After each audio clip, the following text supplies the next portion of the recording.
নমস্কার, আমি পার্থজিৎ। আপনারা দেখছেন আওয়াজ বেঙ্গল।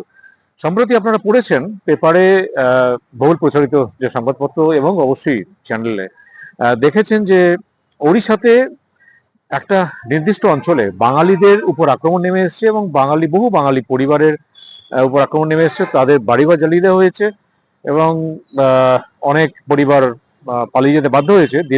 দীর্ঘ বহু বছর বসবাস করার পরে এই পরিস্থিতি। প্রথমে জানা যাচ্ছিল না অ্যাকচুয়ালি এরিয়াটা কোনটা। পরে যখন জানা গেল যে প্রথমে ভাবা যাচ্ছিল যে ওড়িশা বা বেঙ্গল বর্ডারে হতে পারে, কিন্তু না, এটা হচ্ছে মালখানগিরিতে হয়েছে। আপনি যদি বস্তার ডিস্ট্রিক্ট আসেন এবং সুকমা, জগদলপুর, এই যে এরিয়াটা পুরো নক্সালাইট যে এরিয়া এবং ডেন্স ফরেস্ট, সেখান থেকেই যে এখন ওড়িশা বর্ডার আসছে, তারপরে মালখানগিরি। এবং মালখানগিরিও অবশ্যই এই নক্সালাইট বেল্টের মধ্যেই পড়ে। মানে দেশের মধ্যে সব থেকে যে নজর আছে অন্তত নকশাল মুভমেন্টের উপরে, জল জঙ্গল জমিনের উপর যারা আন্দোলন করছেন, তো সেই মধ্যে মালখানগিরিও পড়ছে। এই মালখানগিরিতে বাঙালিদের টার্গেট কেন হয়েছে, এর পিছনে ব্যাখ্যাগুলো, নানা ধরনের ব্যাখ্যা আসছে, কিন্তু আমার মনে হয় একটু অন্য ধরনের আলোচনা করি যাতে একটু আলোকপাত করতে পারি। বস্তারে যেমন জগদলপুর আছে, সুকমা আছে, তেমনি একইভাবে জাসপুর, মানে আগে মধ্যপ্রদেশ এবং ছত্তিশগড়ে জাসপুরের পাথলগাঁও, এই বিভিন্ন যে জায়গাগুলো, যেমন এছাড়াও পাখানজোড় আছে, মানা ক্যাম্প, এই যে জায়গাগুলোর নাম বলছি, এগুলো কিন্তু বাংলাদেশি, মানে বাংলাদেশে যখন চলে আসেন মানুষ শরণার্থী হয়ে, রিফিউজি, যেমন শিয়ালদা স্টেশনে অবর্ণনীয় কষ্টের মধ্যে তারা থেকেছে, বিভিন্ন ক্যাম্পে, এগুলো তো আপনারা দেখে পড়েছেন। তো বাংলাদেশি যারা ওখান থেকে চলে এসেছিল হিন্দু, অত্যাচারিত হয়ে, তাদেরকে আন্দামানও যেমন সেটেলমেন্ট করা হয়েছিল, ঠিক একইভাবে সেই সময় বেঙ্গলের বাইরেও বিভিন্ন যে কংগ্রেস সরকার ছিল সেখানেও তাদের অনুরোধ করা হয়েছিল, তারা বিভিন্ন জায়গা দিয়েছিল। এবং অবশ্যই মহারাষ্ট্রে চন্দ্রপুরাও আছে।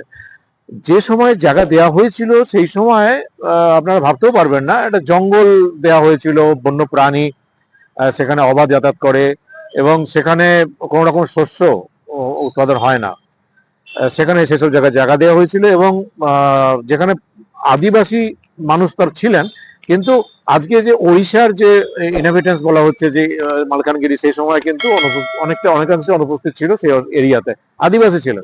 যেমন ভাবে ছত্তিশগড়িয়া যে সমাজের কথা বলা হচ্ছে, তারা কিন্তু সেই সময় বস্তার বা পাখানজোড় এসব এরিয়া ছিলেন না। পাখানজোড়ের পাশে হচ্ছে অবুজ মাঠ, যেটা সবাই জানে নক্সালাইট এরিয়া বলে। তো যেই সময় এতে সেটেলমেন্ট করা হয়েছিল সেই সময় অসম্ভব প্রতিকূলতার মধ্যে তারা আজকে সার্ভাইভ করেছেন। তার পরবর্তী জেনারেশন আজকে অনেক সাকসেসফুল, এবং আপনারা কল্পনা করতে পারবেন না তারা তাদের প্রথম জেনারেশন কিভাবে কষ্ট করেছেন, কিভাবে বন্যপ্রাণীর সঙ্গে লড়াই করেছে, কিভাবে এখনো বহু অঞ্চলে ভাল্লুক বেরোয়, মানে হাতি বেরোয় এবং সাপ থেকে শুরু করে, আর বস্তারে বহু অঞ্চলে আরো বেশি ডেন্স যে জায়গা ফরেস্ট।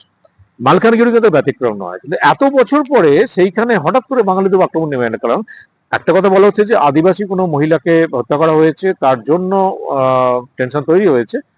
অ্যাকচুয়াল তদন্তে কি ঘটনা সেটা তো সামনে আসবে, এবং এর পিছনে কারা রয়েছে সেটা অবশ্যই সামনে আসা উচিত। কারণ এই যে বাঙালিদের উপর আক্রমণ, শুধুমাত্র আপনাদের বলে রাখি যে ওয়েস্ট বেঙ্গল হয়তো বহু জায়গাতেই হচ্ছে যে না, বাঙালিদের উপর চারদিকে আক্রমণ হচ্ছে, কিন্তু এখানে পরিস্থিতিটা বোধহয় একটু অন্য ধরনের। বেশ করে মালকানগিরির কথা বলতে পারি, কারণ আপনাদের বলে রাখি যে জল জঙ্গল জমিনের উপরে যে আন্দোলন চলছে, একইভাবে এই বস্তা, সুকমা, জগদলপুর, বিজাপুর, তার সঙ্গে সঙ্গে এই যে মালখানগিরি, এটাও কিন্তু সেই বেল্টের মধ্যেই পড়ে।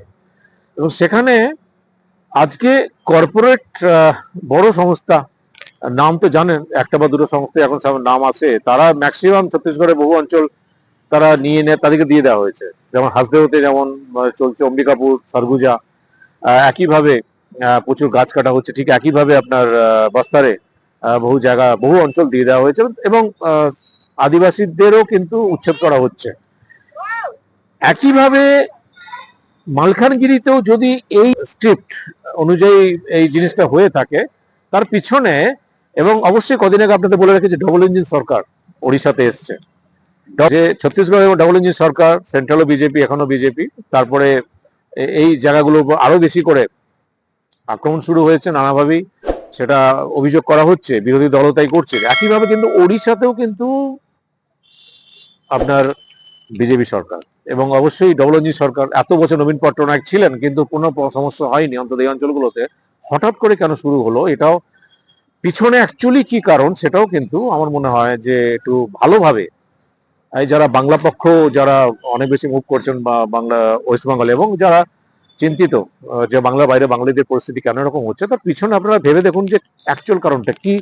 যে এই যারা সোনা ফলাচ্ছে, এই ধরনের বাঙালি যারা শরণার্থী, আজকে তাদের পরিস্থিতি আজকে কোন দিকে সেটা আপনারা নিজেরা মন্থন করুন, আলোচনা করুন, দেখবেন একটা ঠিক কারণ ঠিক বেরিয়ে আসবে। আমরা সেইভাবে আপনারা অবশ্যই ওয়েস্ট বেঙ্গলে সংগঠিত করুন এবং বাঙালিদের উপর যে অত্যাচার হচ্ছে তার বিরুদ্ধে অবশ্যই আপনারা রাস্তায় নামুন এবং প্রশাসনকে আপনারা সজাগ করুন এবং স্টেট এবং সেন্ট্রালের যারা নেতৃত্ব আছে, শাসন করছে, তাদের উপর চাপ সৃষ্টি করুন।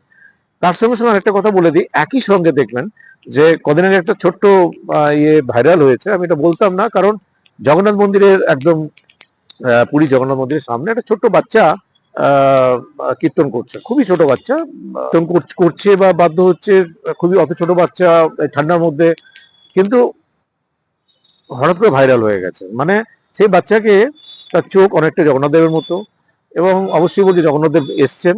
তো যাই হোক, এই বাচ্চাটার ঠিকভাবে পুনর্বাসন ঠিকভাবে হওয়া উচিত, অবশ্যই প্রশাসন দেখুক। কিন্তু হঠাৎ করে এর সঙ্গে সঙ্গে এই যে ধর্মীয় ব্যাপারটা চলে আসছে না হঠাৎ করে, কারণ বাঙালিদের একটা অদ্ভুত একটা আবেগ কাজ করে পুরীর জগন্নাথ মন্দির এবং অবশ্যই চৈতন্যদেব কেন্দ্র করে এবং জগন্নাথ মন্দির, রথযাত্রা সব মিলিয়ে পুরীর উপর আরো একটা আবেগ আছে বাঙালির।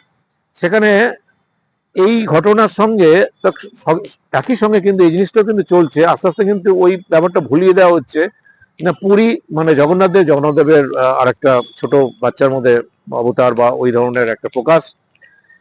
এবং সেটা নিয়ে বাঙালির অনেক কমেন্টস আসছে, বিভিন্ন দেখছি যে এতে ভিডিও বা যারা প্রকাশ করেছে, এবং বাঙালিদের উপর যে আক্রমণ হচ্ছে সেটাও কিন্তু ওটা চাপা পড়ে যাচ্ছে।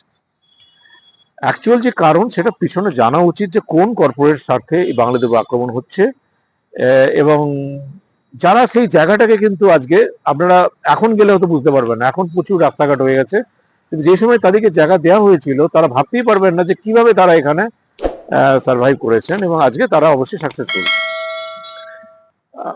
তো আপনারা এটা নিয়ে আলোচনা করুন যে কিভাবে ওয়েস্ট বেঙ্গলের মধ্যে বাঙালিদের স্বার্থ সুরক্ষিত হয় এবং অবশ্যই ওয়েস্ট বেঙ্গলের বাইরেও যারা বাঙালি আছে তাদেরও যাতে স্বার্থ সুরক্ষিত হয়। আওয়াজটা যেমন ওখান থেকে ওঠা উচিত ওয়েস্ট বেঙ্গল, ঠিক একইভাবে সারা ভারতবর্ষে সারা পৃথিবীরই যে বাঙালিদের, বিশেষ করে ভারতীয় বাঙালিদের এই বাঙালিদের উপর যে আক্রমণ নেমে আসছে নানাভাবে তার বিরোধিতা করে সংগঠিতভাবে বিরোধিতা করা উচিত বলে মনে করি। নমস্কার, আজকের মতো শেষ করছি এই সংক্ষিপ্ত বিশ্লেষণ। ভালো থাকবেন।